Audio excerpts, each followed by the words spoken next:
RSSനെതിരായ നീക്കത്തിൽ കർണാടക കോൺഗ്രസ് സർക്കാരിന് വീണ്ടും തിരിച്ചടി. RSS ശതാബ്ദി ആഘോഷ ചടങ്ങുകളിൽ പങ്കെടുത്ത സർക്കാർ ഉദ്യോഗസ്ഥനെ സസ്പെൻഡ് ചെയ്ത ഉത്തരവിന് സ്റ്റേറ്റ് അഡ്മിനിസ്ട്രേറ്റീവ് ട്രിബ്യൂണലിന്റേതാണ് ഉത്തരവ്.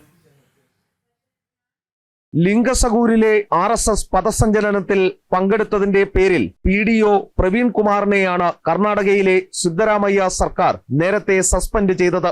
ഇതിനെതിരെ സമർപ്പിച്ച ഹർജിയിലാണ് സ്റ്റേറ്റ് അഡ്മിനിസ്ട്രേറ്റീവ് ട്രിബ്യൂണലിന്റെ ഉത്തരവ്. രാഷ്ട്രീയ പകപോക്കലാണ് സസ്പെൻഷന് പിന്നിൽ എന്ന് ഹർജിയിൽ ചൂണ്ടിക്കാട്ടിയിരുന്നു. തേജസ്വി സൂര്യയുടെ അഭിഭാഷക കമ്പനിയാണ് കേസ് നടത്തിയത്. നേരത്തെ RSS പ്രവർത്തനം നിരോധിക്കുക ലക്ഷ്യമിട്ട് സിദ്ധരാമയ്യ സർക്കാർ കൊണ്ടുവന്ന മറ്റൊരു ഉത്തരവും ഹൈക്കോടതി സിംഗിൾ ബെഞ്ച് സ്റ്റേ ചെയ്തിരുന്നു. പൊതുസ്ഥലങ്ങളിൽ സ്വകാര്യ സംഘടനകളുടെ പരിപാടികൾ നടത്തുന്നതിന് മുൻകൂർ അനുമതി വാങ്ങണം എന്നതായിരുന്നു ഉത്തരവ്.